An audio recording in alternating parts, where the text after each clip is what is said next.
Mi nombre es Ximena Robles, y la semana pasada, mi vida entera se puso patas arriba con una sola llamada telefónica. Empezó con mi hermana exigiéndome 3 millones de pesos de mis ahorros. No pidiendo. Exigiendo. Dijo que era mi responsabilidad entregárselo porque yo era la que tenía estabilidad financiera. Cuando le dije que no, explotó. Pensé que ahí terminaría todo. Estaba equivocada. 2 horas más tarde, mi padre me envió un ultimátum por mensaje de texto, tan frío que ni siquiera parecía real: firma como aval para su hipoteca o no vuelvas. Me quedé mirando ese mensaje durante mucho tiempo. Luego hice lo único que tenía sentido. Compré un boleto de ida para salir de Guadalajara y empecé a bloquear cada cuenta que ella había tocado alguna vez, tarjetas de crédito antiguas, inicios de sesión compartidos, cualquier cosa a la que hubiera tenido acceso. Lo cerré todo. Para la medianoche, mi teléfono no dejaba de encenderse. 37 llamadas perdidas. Y tenía la sensación de que la peor parte ni siquiera había comenzado. Porque detrás de esas llamadas había una verdad que yo aún no conocía. Algo que cambiaría la forma en que veía a mi familia para siempre. Y una vez que saliera a la luz, no habría vuelta atrás. Ni para mí. Ni para ellos. Antes de contarles exactamente qué pasó después de que cerré esas cuentas y por qué alejarme se convirtió en la única opción que tenía, asegúrense de darle a me gusta, seguirme y quedarse hasta el final. Porque nada de lo que vino después fue algo que yo hubiera esperado de las personas que se suponía debían protegerme. A media tarde, mi mundo todavía parecía normal en la superficie. Estaba en mi escritorio en la oficina de Guadalajara, respondiendo correos electrónicos y contando las semanas que faltaban para poder irme a Monterrey. Mis ahorros eran el puente hacia esa vida.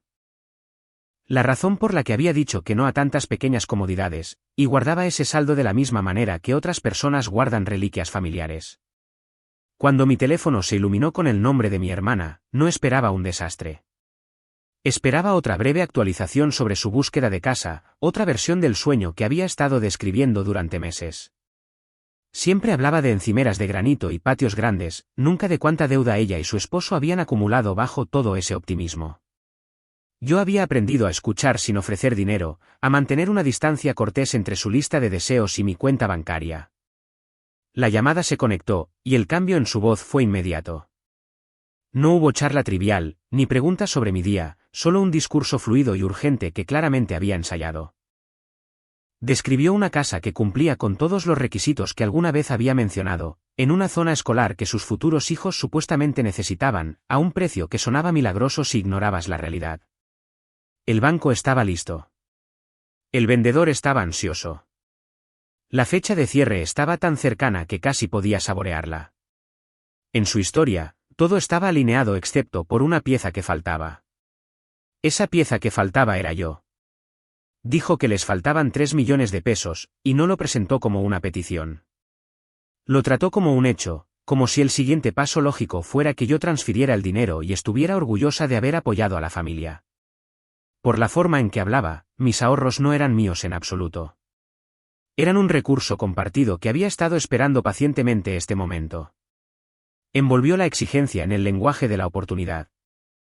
En su planteamiento, yo no estaría entregando años de trabajo, estaría invirtiendo en su estabilidad. Habló de habitaciones de invitados donde podría quedarme, de festividades alrededor de una mesa que mi dinero había pagado, de niños que crecerían en un hogar que yo había ayudado a crear. Debajo de las cálidas palabras, escuché algo más frío. Me estaban asignando el papel de red de seguridad permanente, la solución silenciosa cuando sus decisiones les pasaran factura. Cada detalle que pintaba chocaba con la imagen que yo había dibujado para mí misma. Vi las noches que me había quedado hasta tarde en la oficina, las mañanas que había omitido el café para ahorrar unos pocos pesos, los planes detallados en mi hoja de cálculo de Monterrey, vuelos, depósitos, el primer y último mes de alquiler, un pequeño colchón en caso de que todo saliera mal. En su versión de los hechos, todo eso era flexible, algo que podía retrasarse porque su cronograma parecía más urgente. Mientras continuaba, sentí 2 partes de mí tirando en direcciones opuestas. Una parte era la hermana menor que siempre se había hecho a un lado, a la que le habían enseñado que mantener la paz importaba más que mantener sus propios límites. La otra parte era la mujer que finalmente se había permitido imaginar una vida que no giraba en torno a las emergencias de otra persona. La primera parte sabía lo fácil que sería decir que sí, decirme a mí misma que podría reconstruir más tarde. La segunda parte sabía que ese, más tarde, nunca llegaba realmente. Sentada bajo las luces fluorescentes de la oficina, con el teléfono pegado a la oreja y el cursor parpadeando en un correo electrónico sin terminar, comprendí que esto no se trataba realmente de una brecha en la hipoteca. Se trataba de si estaba dispuesta a seguir viviendo como el plan de respaldo para todos los demás. Si cedía ahora, esto no sería un sacrificio de una sola vez. Sería un contrato que nunca había firmado, encerrándome en el papel de rescatadora cada vez que sus planes se desmoronaran. En el momento en que me permití admitir eso, algo dentro de mí se endureció. Todavía no estaba enojada.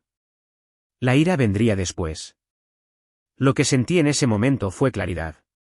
Podía proteger la vida que estaba construyendo, o podía entregarla y esperar que la gratitud hiciera que la pérdida valiera la pena. La experiencia me decía que la gratitud se desvanecería, pero el costo para mí no. Por primera vez, la idea de decir no, no se sintió egoísta. Se sintió como supervivencia. Para cuando llegó la noche, la tensión había adquirido una forma más pesada, como si todo el día me hubiera estado preparando para un golpe que aún no había visto venir.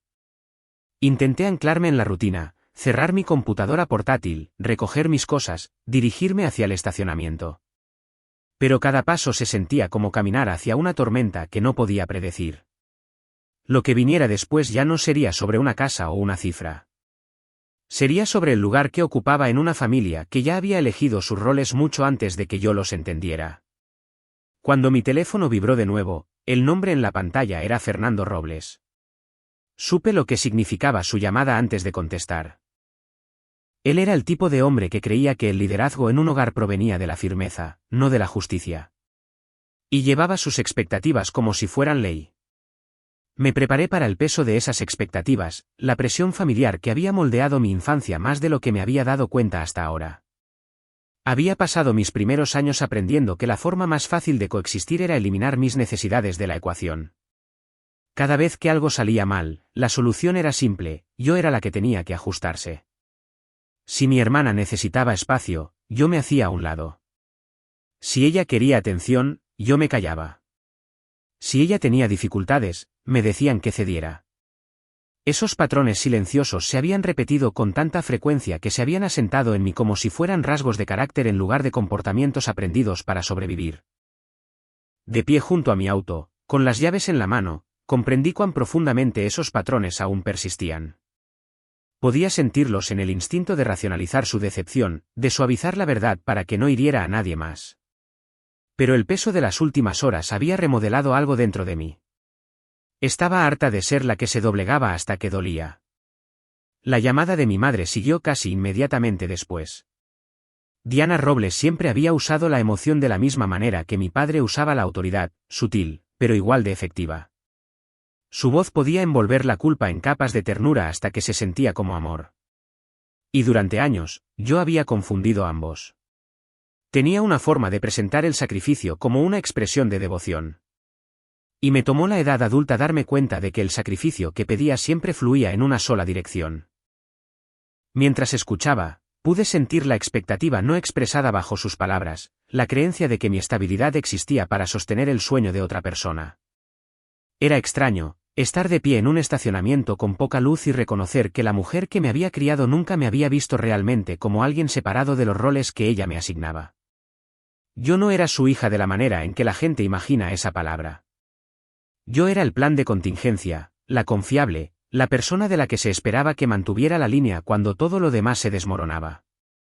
La revelación no fue reconfortante. Se sintió como estar de luto por una versión de familia que había deseado pero que en realidad nunca había tenido. Y mientras esas llamadas terminaban una tras otra, me encontré pensando en todos los pequeños momentos que me habían llevado hasta aquí. Las festividades donde mis logros eran ignorados, las decisiones que se tomaban sin mi opinión, el estribillo constante de que la unidad familiar importaba más que la justicia. Cada recuerdo afloraba con una nueva claridad, y finalmente vi la estructura bajo la cual había estado viviendo desde la infancia. No estaba construida sobre el cuidado mutuo. Estaba construida sobre la jerarquía. Sofía estaba en la cima, protegida de las consecuencias y envuelta en aprobación. Mis padres estaban debajo de ella, reforzando su comodidad incluso cuando les costaba. Y yo estaba en la base, sosteniendo a todos los demás porque era capaz de hacerlo. En el momento en que imaginé alejarme de esa estructura, todo el sistema tembló. Y ese temblor era a lo que estaban reaccionando ahora. No al dinero, no a la casa, sino a la amenaza de perder a la persona que silenciosamente había mantenido el equilibrio. Mientras conducía a casa, con las luces de la ciudad pasando en un borrón, me encontré procesando emociones que no había tenido espacio para sentir antes.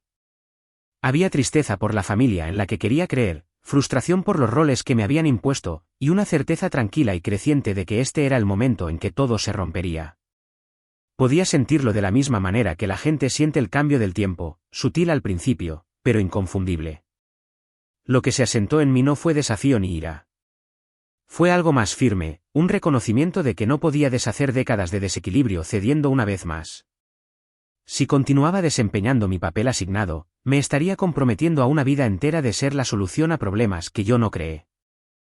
Y esa verdad, más que cualquier cosa que hubieran dicho, solidificó el camino que necesitaba tomar.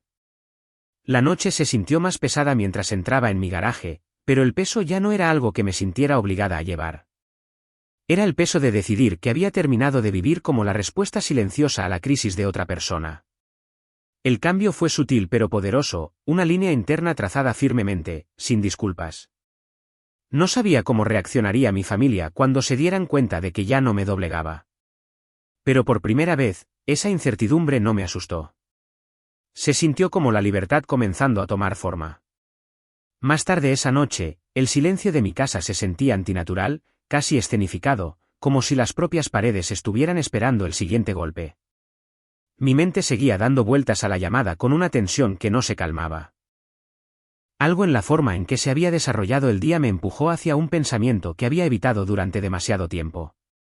Necesitaba revisar cada rincón de mi vida financiera, no porque dudara de mí misma, sino porque ya no confiaba en las personas que una vez afirmaron amarme. Abrí mi computadora portátil con el tipo de vacilación que surge cuando ya se sospecha la respuesta. La primera cuenta a la que entré fue una que no había tocado en meses, una tarjeta de crédito que rara vez usaba. Mientras la página cargaba, una inquietud creció en mi pecho. Ver a Sofía Robles listada como usuaria autorizada se sintió como descubrir una puerta que creía cerrada con llave, ahora de par en par. Había olvidado que ella todavía estaba conectada a algo mío. La revelación aterrizó con una fría finalidad.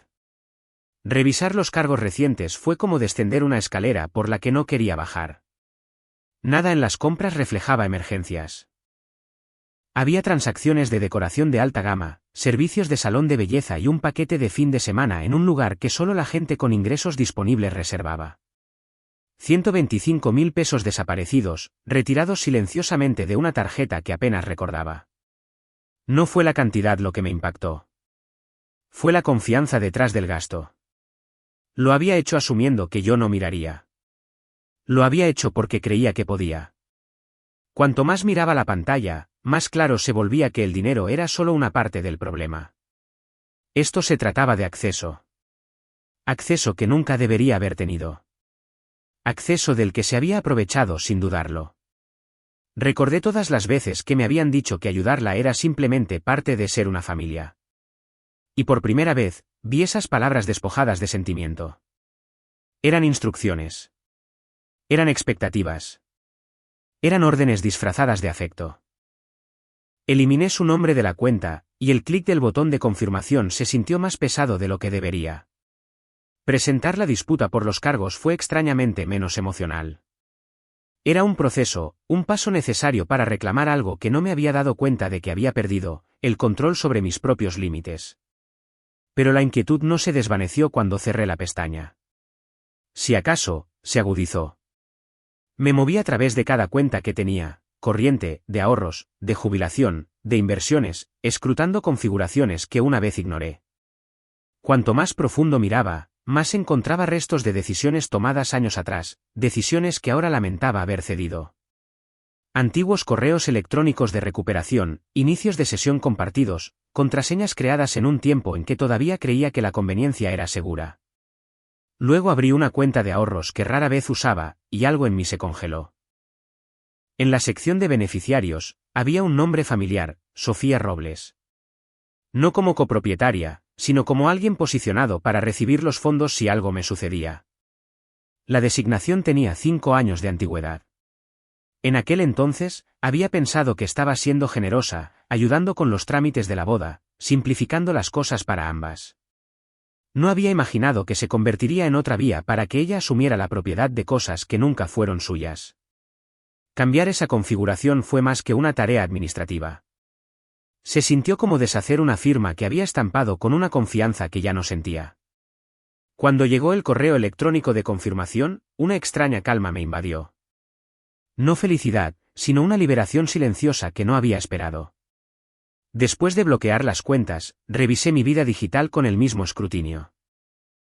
Reemplacé contraseñas que había usado durante años, eliminé dispositivos antiguos de mis inicios de sesión y configuré métodos de autenticación que no implicaban nada que ella pudiera adivinar. Cada actualización se sintió como cerrar una ventana que había quedado abierta de par en par. No me había dado cuenta de lo expuesta que me había vuelto simplemente porque nunca esperé necesitar protección de mi propia sangre. A medida que la noche avanzaba, el peso de todo se asentó de manera diferente. No era miedo ni ira. Era una toma de conciencia. Durante años, había tratado el acceso como confianza y la confianza como permanencia. No había considerado que las personas que dependían de mí eventualmente decidirían que la dependencia significaba derecho. Sentada en la tenue luz de mi sala de estar, rodeada por el zumbido silencioso de los aparatos electrónicos y el brillo disperso de las notificaciones, sentí un cambio. No uno dramático, sino un lento giro de perspectiva. Lo que había descubierto no era un problema financiero. Era un patrón tejido en años de comportamiento que yo había excusado, suavizado y racionalizado porque hacerlo mantenía la paz. Esa noche, la paz finalmente había mostrado su costo. El silencio a mi alrededor ya no se sentía reconfortante. Se sentía honesto, y la honestidad en ese momento reveló algo que no estaba lista para admitir antes. Esto era solo el comienzo de lo que necesitaba enfrentar.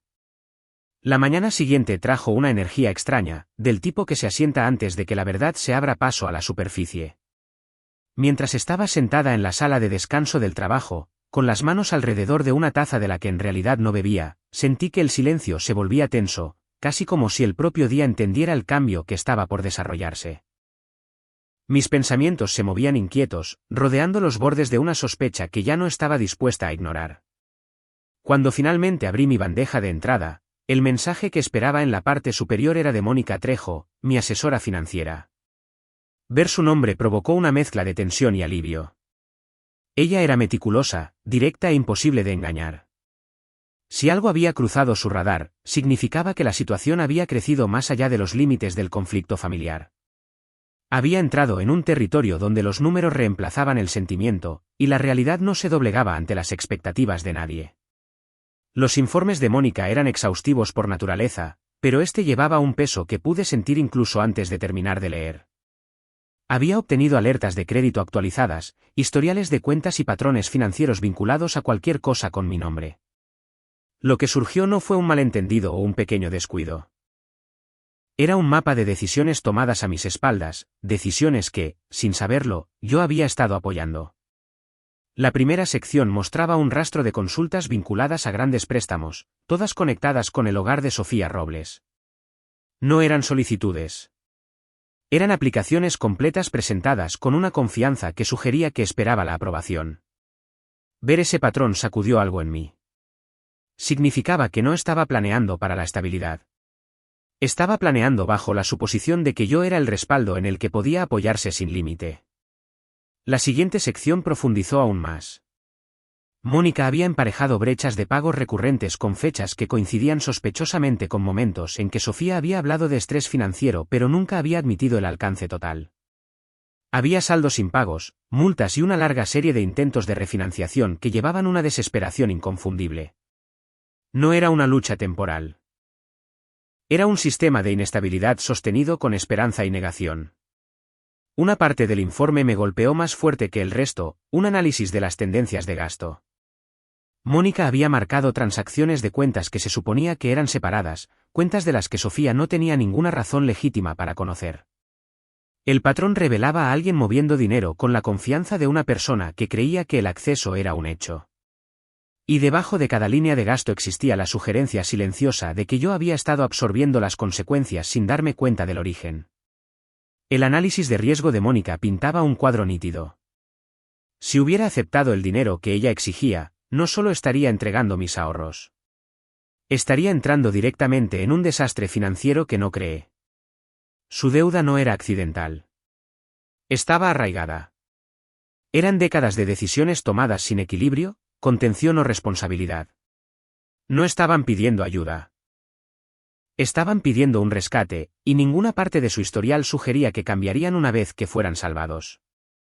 La revelación se asentó con una pesadez que se sintió tanto dolorosa como esclarecedora. Había pasado años convenciéndome de que la despreocupación de mi hermana era optimismo juvenil, que la permisividad de mis padres era un afecto equivocado. El informe de Mónica despojó esas ilusiones. No era optimismo. No era afecto.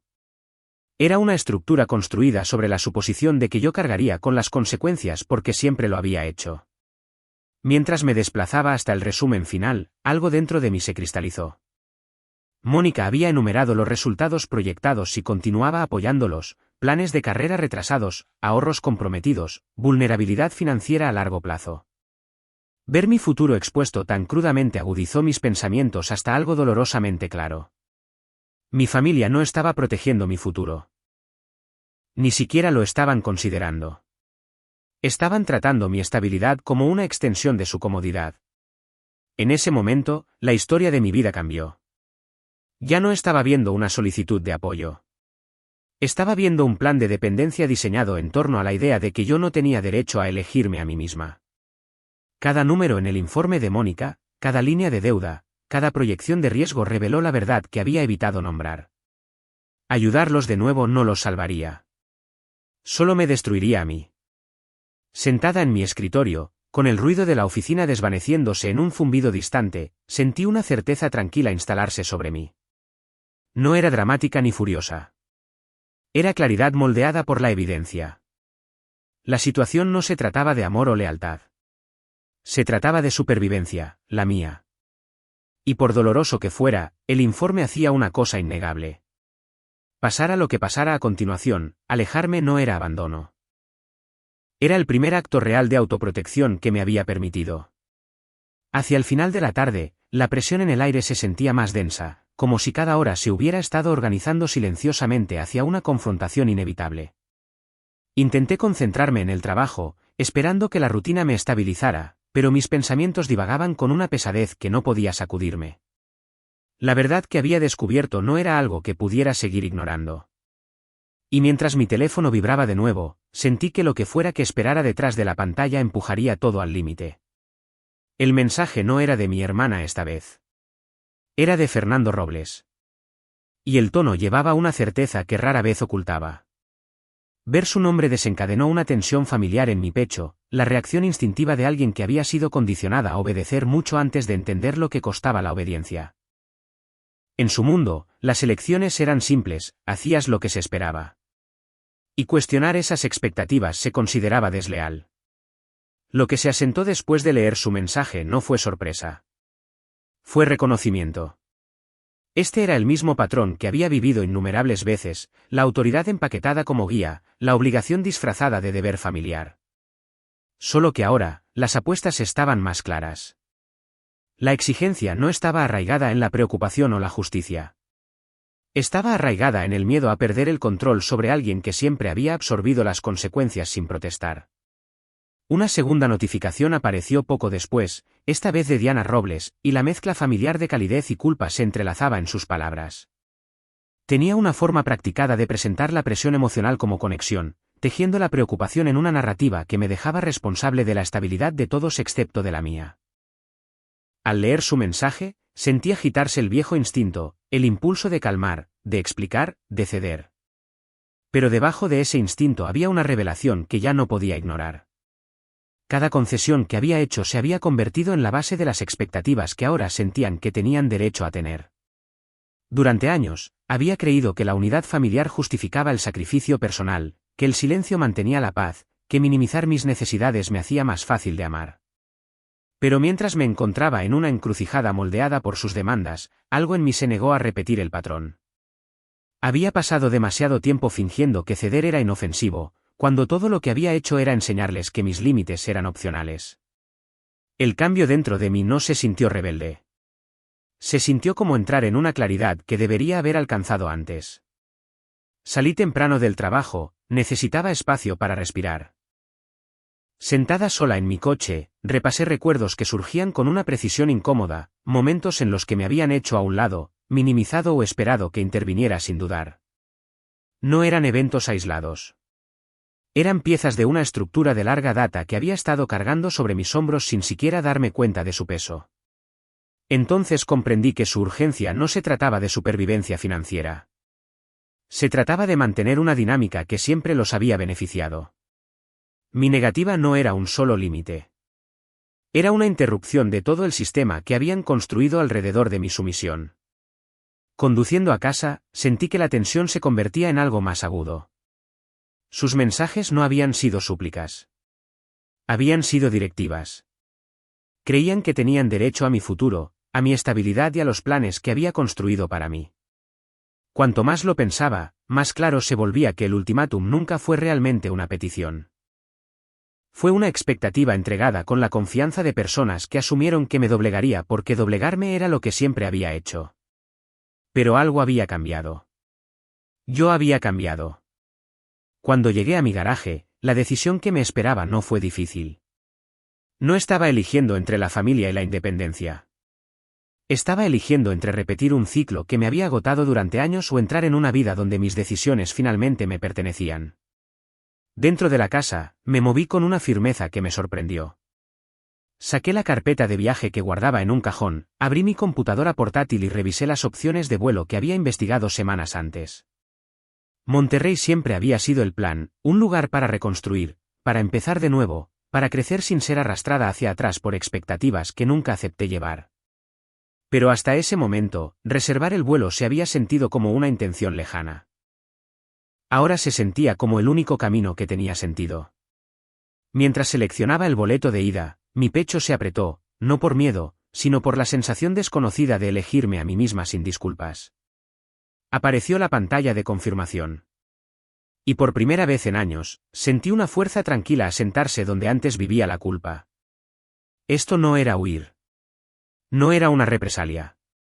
Era el reconocimiento de que mi vida ya no era algo que estuviera dispuesta a negociar.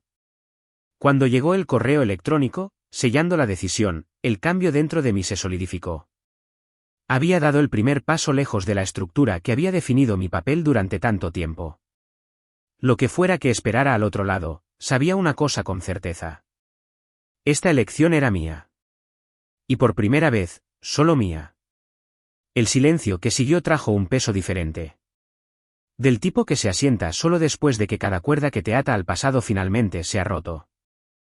Recuerdo estar de pie en el pequeño departamento de alquiler que encontré en San Pedro Garza García, rodeada de cajas a medio abrir, dándome cuenta de lo extrañamente estable que me sentía. Mi familia había pasado años insistiendo en que elegirme a mí misma era imprudente. Sin embargo, la quietud dentro de mí se sentía como lo primero honesto en mucho tiempo. Las noticias sobre Sofía me llegaron antes de lo que esperaba. Vinieron a través de una alerta financiera vinculada a una antigua cuenta compartida que había olvidado que todavía estaba monitoreando. Su puntaje de crédito había caído bruscamente, arrastrado por pagos atrasados y un saldo al máximo que ya no podía transferir a nadie más. Se había acostumbrado a meter la mano en lugares que no le pertenecían, mis cuentas, mis oportunidades, mi vida. Y ahora, cada consecuencia finalmente aterrizaba sobre sus hombros. No sentí satisfacción, solo claridad. La gente no cambia porque les ruegues. Cambian cuando el suelo que construyeron bajo sí mismos finalmente cede. La caída de Fernando fue más silenciosa pero más profunda.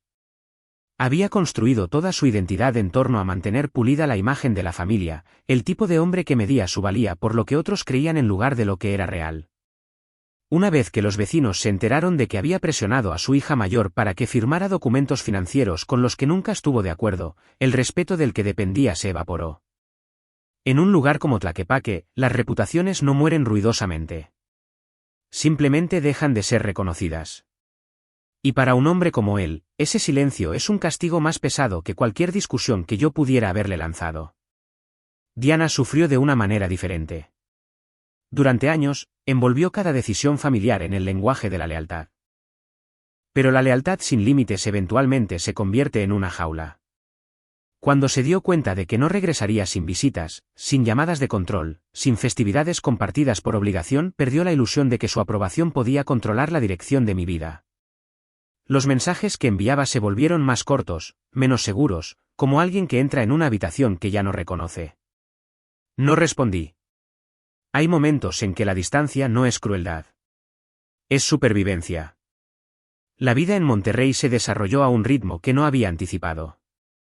Mi nuevo puesto ofrecía una claridad que me había faltado durante años. Cada mañana, entraba en el laboratorio de investigación sabiendo que mi trabajo me pertenecía solo a mí.